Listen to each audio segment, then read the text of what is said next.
Mom, I'm heading out to do the grocery run now. I'm thinking I'll be back in about an hour. Is there anything you'd like me to pick up for you? Oh, Diana, I'm so sorry to keep troubling you like this, having to shop for me on top of everything else. Please don't worry about it at all. It's no trouble. And honestly, I wish you could come with me. I'm sorry we can't make that happen. Oh, don't be silly. With me being bedridden like this, getting out isn't something I can just do on a whim.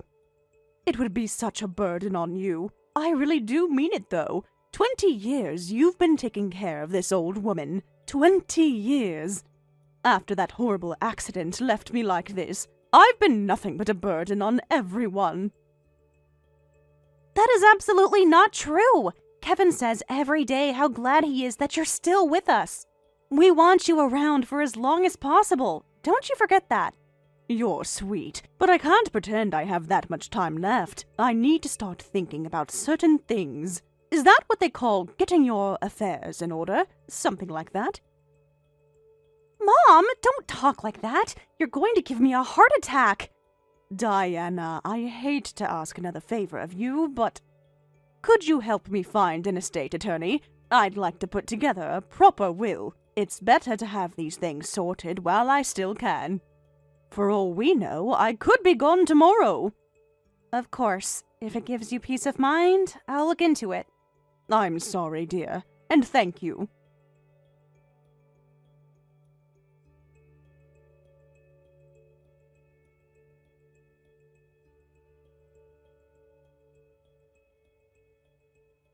Nathan, I'm so sorry to message you at this hour.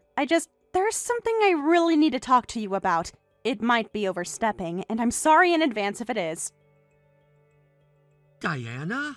What's going on? You're worrying me. So, a lawyer came by the house today. Your mother signed her will.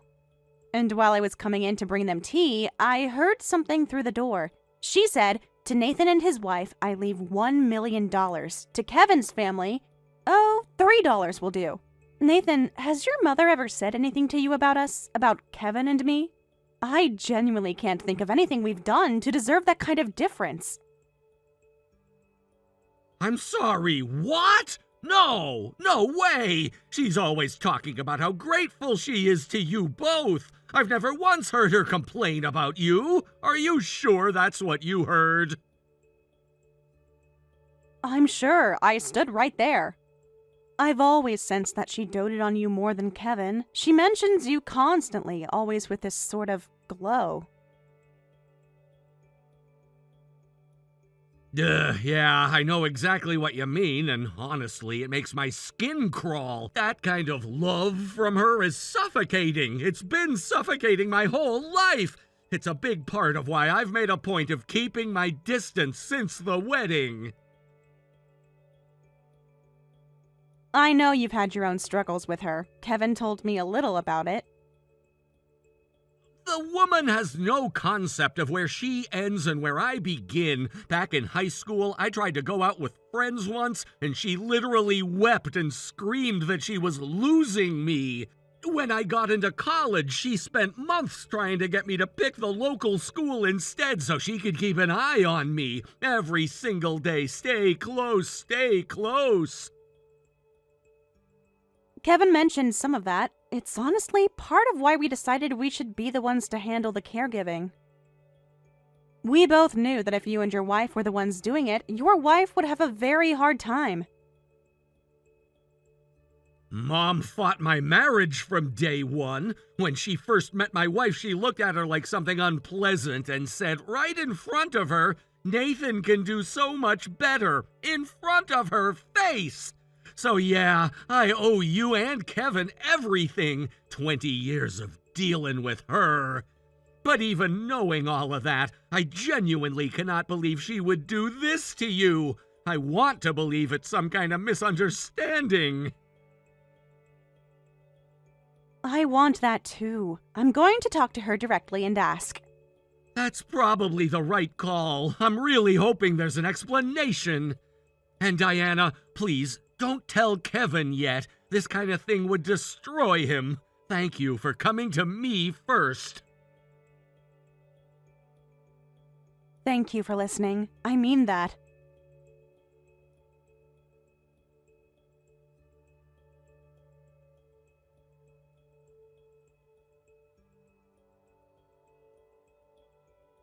Mom, the attorney came today, didn't he? I'm so sorry. I was just about to bring in the tea, and I accidentally heard part of the conversation through the door. Oh, did you? Well, walls are thin. These things happen. Yes. So, I wanted to ask you directly. The will, Nathan and his wife receive $1 million, and Kevin and I receive $3? That's not really what you said, is it? Oh, you heard that part too? Yes, that's roughly how I've decided to divide things. Mom, we have spent 20 years caring for you.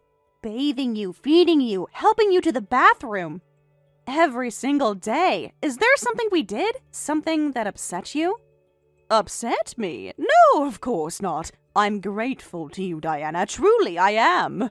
But money is different. You don't need it for something like this, do you? Caregiving is part of what family does. Surely you weren't doing it expecting a reward. What? Bringing up the caregiving like it earns you something. It's a bit graceless, don't you think? A daughter-in-law is a daughter-in-law, no matter how much she does. That's just reality. So I'm leaving my estate to my own child, to Nathan. $3 is still something. It shows I thought of you. That's not right. That cannot be right. 20 years, Mom. 20 years of Kevin and me. Nathan and his wife have barely visited. How can there possibly be this kind of difference? Barely visited? I'm the one offering to leave you anything at all. If I'm being honest, the fact that you're reacting this way tells me a great deal. I see now that all along you were hoping for something in return. The caregiving was never really about me. I thought we had a good relationship. I genuinely believed that. How sad to find out the truth like this. How is this turning into something I've done wrong? I have never once done any of this for money. And yet here you are, upset that there isn't more. That rather speaks for itself. You're the one who's been betrayed here? Really? I thought of you as my own mother, truly. I loved you like my own mother. But I understand now. To you, I have always just been the woman Kevin married, nothing more. I understand where I stand. The estate is yours to do with as you see fit. I shouldn't have said anything. Forget it. It's fine. I may have said too much myself. Let's put it behind us. Right, of course.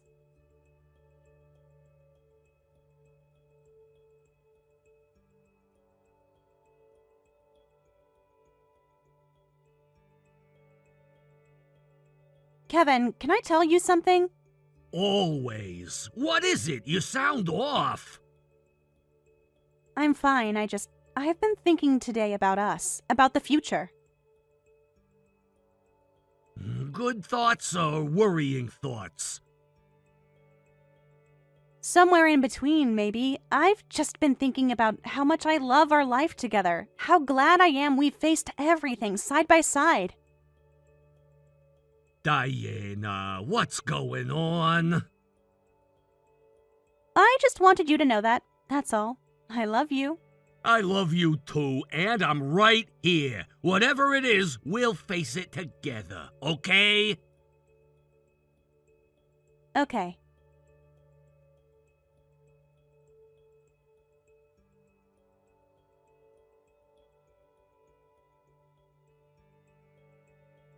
Mom, I have something important to tell you. Kevin and I are leaving the house tomorrow morning. We've already made arrangements for a care facility. You'll be well looked after, so please don't worry. I'm sorry. What are you saying, Diana? As you wished, the estate will go entirely to Nathan and his family. That's what you want most, and we respect that. This is our last day, so please, use the time however you'd like. Rest, relax. A facility? Nobody told me anything about a facility. This is a joke, right? It has to be a joke. I am not going to a facility. It isn't a joke. We are leaving. Without us here, there's no one to provide your daily care. That's why we've arranged for the facility. You can decline if you want to, of course. But Mom, you can't get yourself to the bathroom. You can't prepare a meal. If no one helped you for a single day, what would happen? Just wait a moment. You can't just do this without warning. What is the reason for this? Our relationship has been good. I've always been grateful to you. I have never mistreated you, not once. So why is this happening? You're right that our relationship was better than most. I've always believed that. Then why? Your reaction right now actually tells me everything. For you, what happens with the estate and how you treat people day to day, those are completely separate categories. There's no malice in it. That almost makes it harder. I wanted someone to blame, but there's no villain here. Just someone who never really saw us. That's its own kind of loneliness. The will again? I thought we settled that. This isn't funny anymore. Stop this. What am I supposed to do without you? That's why the facility is ready. We'll cover the first year's costs since this is sudden on our end. After that, please use your own finances. Nathan is listed as your emergency contact and has already been informed. This is a betrayal. After everything, how can you do this?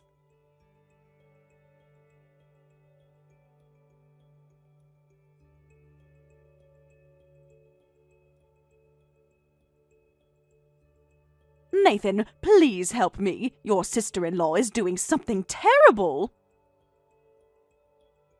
They're going to put me in a facility. I can't go to a place like that. I won't. Please, please talk to her. Make her change her mind. Mom? Yeah, I know about the facility. And I have to be honest with you. This is the result of your own choices. My own choices? How? Diana was never mistreated. Our relationship was perfectly fine. If I had been cruel to her, I might understand it, but I wasn't. So how does a good relationship suddenly turn into this? Mom, you paid back 20 years of care and love with $3. That's how. What? The will! $3 for the people who gave up their lives to take care of you? Are you actually serious? 20 years, Mom! 20 years of Diana and Kevin doing everything for you! And that's what you thought their time and sacrifice was worth? Care for a family member isn't something you put a price on. It comes from love. Diana and Kevin took care of you for 20 years, changed your sheets, bathed you, took you to the bathroom, day after day, year after year. If you saw them as real family, you wouldn't be able to look at them and think $3 is an acceptable response to that. The estate should go to Kevin and Diana. That's the only right thing. That is what 20 years of care deserves. Or is your position that caregiving is just free labor that family owes you for nothing? I never said that. You didn't have to say it. Leaving them $3 said it for you. You can't honestly be surprised they're walking out.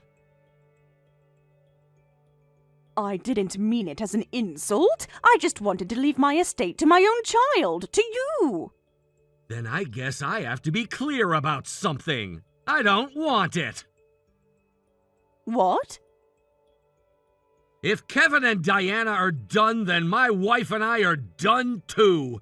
Mom, I need you to understand something. I have spent my entire adult life trying to build a healthy distance from you, and the reason for that is how you treated me growing up. Treated you? I loved you more than anything. That wasn't love, Mom. It was ownership.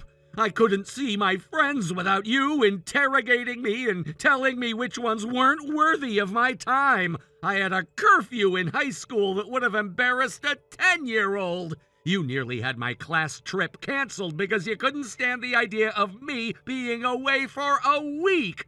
Every single choice in my life you tried to control, and when I finally got far enough away to breathe, you transferred all of that onto my daughter. Grandchildren are naturally... You made my daughter uncomfortable. My wife has been uneasy around you from the beginning, and I've watched you talk to her the way you'd talk to someone who stole something from you. I've stayed quiet about it for years because I didn't want to upset things. But I'm done staying quiet. My family comes first, and to protect them, I'm choosing to cut contact. This is impossible. You would never do this to me.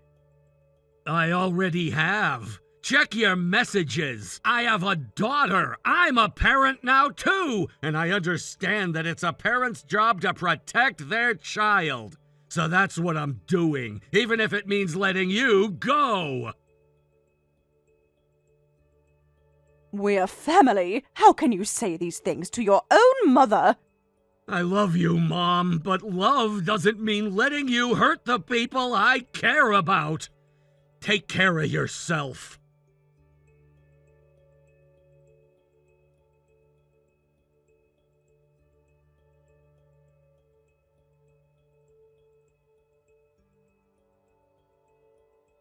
You did this. You put him up to this. Nathan would never talk to me that way on his own. You said something to him. You turned him against me. Mom, all I did was tell him what I overheard about the will. That's it. Whatever Nathan decided after that, he decided for himself. I'm not capable of controlling someone else's family relationships. That's not how it works. If you want to understand why he reacted the way he did, I think the answer is in how you raised him. To be completely honest with you, I've noticed things over the years. Things I chose not to say. What things? Every time you talked about Nathan, it was with this kind of pride that edged into something else. Something uncomfortable. And every time Kevin's name came up, it was almost like he was an afterthought. I sat through years of conversations about how wonderful Nathan was, telling myself that you loved both your sons, and I was just being sensitive. But my husband was sitting right there, and watching the person who was supposed to love him talk about him like that, it hurt me. Every time. I never said anything mean about Kevin. You didn't have to say anything mean. You just never said anything at all. Do you know what Kevin said to me when I told him about the will? He said, "I wonder if Mom ever really saw me as her son." He's a grown man, and that is what your choices did to him. Are you not ashamed? Of course I saw him as my son. I love Kevin. Then tell me, what is his favorite food? What does he do when he's nervous? What did he love as a child? What's a memory you have of him? Just him. My memory isn't what it used to be. You know that. You can tell me everything about Nathan without even pausing. Your memory seems to work perfectly well when it comes to him. That is what I mean, Mom. You didn't raise Kevin. Not really. You were present, but you weren't there for him. So when you say you can't remember, I believe you, because there isn't that much to remember. Don't separate me from my family like this. If you do this, I'll never see you again. Whether there's any future relationship depends entirely on the patterns you've built over a lifetime. That's not cruelty. That's just the truth. Everything comes back to you eventually.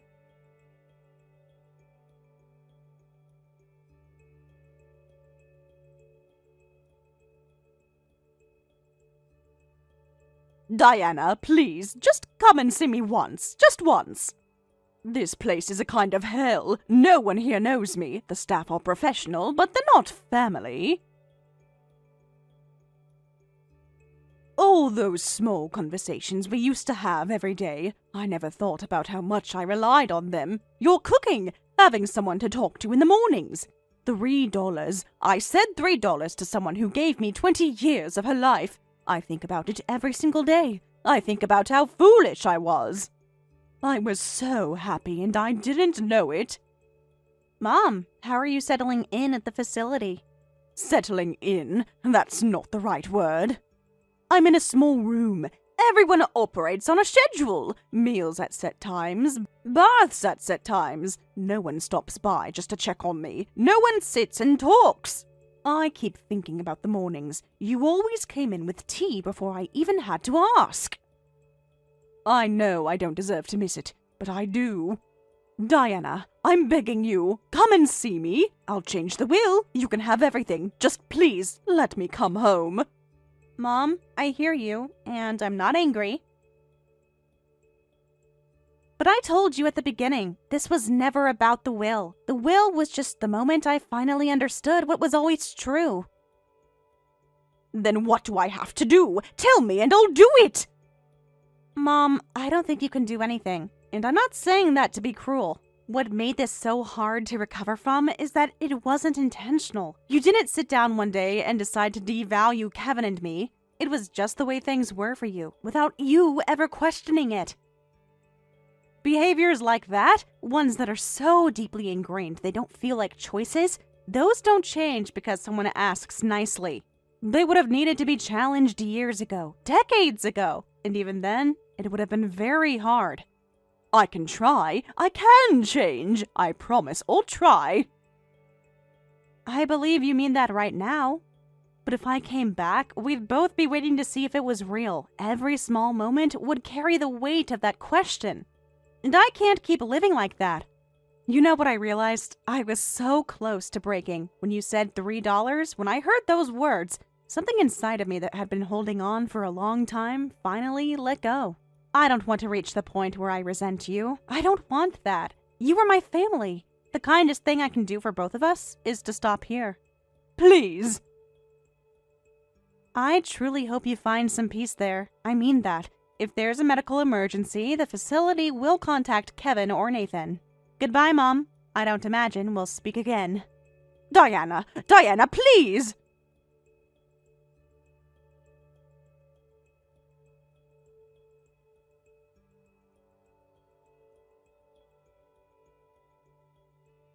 Nathan, baby, I'm so sorry for everything. Please just come and see me. I'm so lonely here. There's nothing to do. I don't know anyone. I feel like I'm disappearing. Mom, I told you, I've ended the relationship. You don't mean that. You can't mean that. I do. Then why? Just tell me why in your own words. Because my family comes first. My wife, my daughter, that's my answer. But I'm your family too. Do you remember telling my wife the first time you ever met her? I was just worried. It's a mother's instinct to... That I could do better right in front of her. She cried in the car on the way home. Did you know that? She didn't tell me right away because she didn't want to cause problems, but she cried. That was the first time you two ever met. I didn't know that. I'm sorry. It happened more than once, Mom. It was a pattern. You want to know what finally made things completely clear for me? When Diana told me about the $3. Because it wasn't just about the money. It told me everything about how you see people. Kevin and Diana gave you 20 years, and you decided that was worth $3.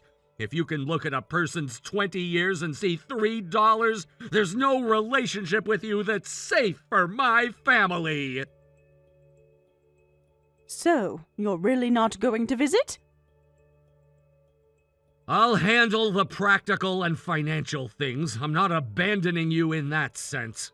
But personal visits? No, not for now. You used to be my whole world. I know, and that was part of the problem. A child shouldn't be a parent's whole world. It's too much weight. I want you to try to make a life there, Mom. Find people to talk to. Find small things to enjoy. I think if you'd done more of that over the years, things might have been different for all of us. I don't know how to do that. You'll have to learn.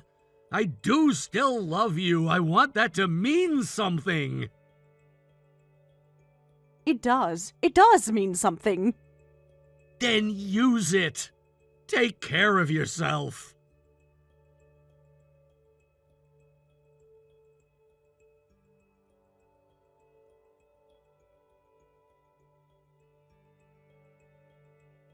Please, Diana, I'm asking one last time. Can we please try again? I'll pay whatever it takes. Just come home and take care of me again. Mom, there are some things that matter more than money. Then what do I do? Just tell me. It's different for everyone, but for Kevin and me, what matters most is feeling genuinely loved, feeling respected, knowing that our lives, our choices, our feelings, they count for something that was never quite there, not fully. I'm family. Aren't I still your family? I have my own family now, and protecting them is my first responsibility. Nathan felt the same way. That's why he gave up his share of the inheritance entirely, to protect his daughter from what you might bring into her life. Nathan gave it up? Yes. Mom, I want you to understand something. None of what happened was sudden. This has been building for a very long time. Small things, one on top of another, until there was just no more room. Maybe if we had talked earlier, things would have been different, but I don't think they would have, because you would have needed to truly hear us. And I'm not sure you were capable of that. I would have listened. I could have changed. You're saying that now, after everything fell apart, after you lost us. That is what it took for you to understand what you had. Words wouldn't have done it. You needed to lose it first. And that tells me everything. I'm so sorry, Diana. Please forgive me. I do forgive you. I mean that genuinely. But forgiveness and continuing the relationship aren't the same thing. I'm not going to message again. If something happens medically, the facility will reach Kevin or Nathan. Goodbye, Mom. Take care of yourself. Diana! Please, Diana!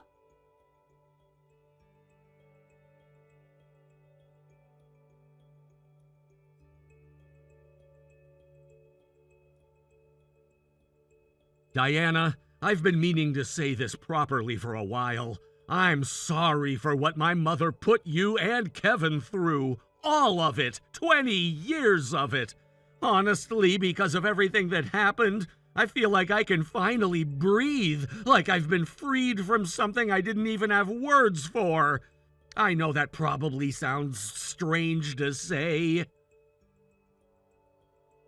It doesn't sound strange at all. You were someone who was loved in a way that didn't leave any air. Of course you needed to get free of it. I'm glad you're able to live your life on your own terms now. How are you and Kevin doing, really? Honestly, we're okay. We're more than okay. We went away together last weekend, just the two of us. I don't think we've ever done that. Not once in 20 years. We kept saying soon, and soon never came. You deserved 1,000 of those trips. How is everything on your end? Are you managing the facility situation all right? I took over the financial side. Kevin shouldn't have to carry that alone. The staff says she cries a lot, asks to go home a lot. I know. They've mentioned it to Kevin, too. Is he doing okay with all of it? He's finding his way. It's hard for him. She's still his mother. But I also think he's relieved in a way. Like, a long question finally got an answer, even if the answer hurt. That makes sense. Diana, for what it's worth, you were the best thing that could have happened to this family. You kept things together for longer than anyone had a right to ask. We all did what we could, and now we get to find out what it feels like to just live without bracing for the next thing. To finally living. To finally living. Thank you, Nathan, for being the kind of person you are. We're family. The real kind. Yes, the real kind.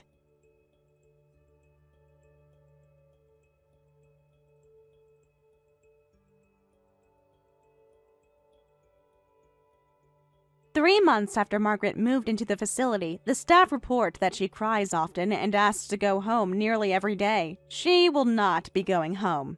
For 20 years, she had people who loved her, cooked for her, cared for her body when she could not care for herself.